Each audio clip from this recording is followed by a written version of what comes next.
என்னதான் இன்னும் பணக்காரரா இருந்தாலும், தன்னோட சொந்த கம்பெனியிலேயே ஒரு ஒர்க்கரா வேலை செஞ்சிருக்காரு. இப்ப பார்த்தீங்கன்னா, ஒரு பெரிய பணக்கார குடும்பத்தில ரத்தன் டாட்டா பிறக்குறாரு. அவருக்கு அப்படியே காலேஜ் முடிச்ச உடனே பார்த்தீங்கன்னா, அவரோட சொந்த கம்பெனியில அவர் வேலைக்கு போறாரு.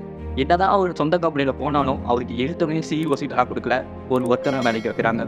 அவர் ஸ்டீல் கம்பெனியில ஒரு ஒர்க்கரா வேலை செய்றாரு. அவங்களோட கையும் அழுக்கப்படுது.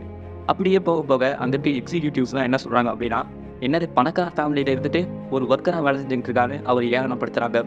அப்படியே 1991ல அவரு அந்த குரூப் ஆஃப் கம்பெனியோட சேர்மன் ஆவுறாரு. என்னதான் ஒரு சேர்மன் ஆனாலும், அப்போ கம்பெனி பார்த்தீங்கன்னா, பெரிய லாஸ்ல போய்க்கிட்டு இருந்திருக்கு. எல்லாரும் சொன்னாங்க, "இந்த கம்பெனிக்கு நீ ஃபிட் இல்ல. நீ எதுக்குமே சரியாட்ட வரமாட்ட." அப்படின்ற மாரி அவரு எல்லாருமே பேசுனாங்க. ஆனா, அவரு அத பத்தி கண்டுக்கல. அதுக்கு பதிலும் சொல்லல. எப்படியாவது இந்த கம்பெனிய நம்ம மேல கொண்டு வரணும் அப்படின்னு நெனச்சவரு, ஒரு பெரிய ரிஸ்க் எடுக்க ஆரம்பிச்சாரு.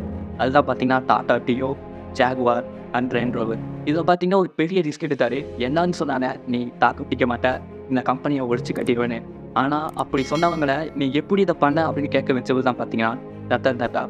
இந்த மாரி நீங்க எப்போ ஒரு ரத்தன் டாட்டாவா மாற போறீங்க?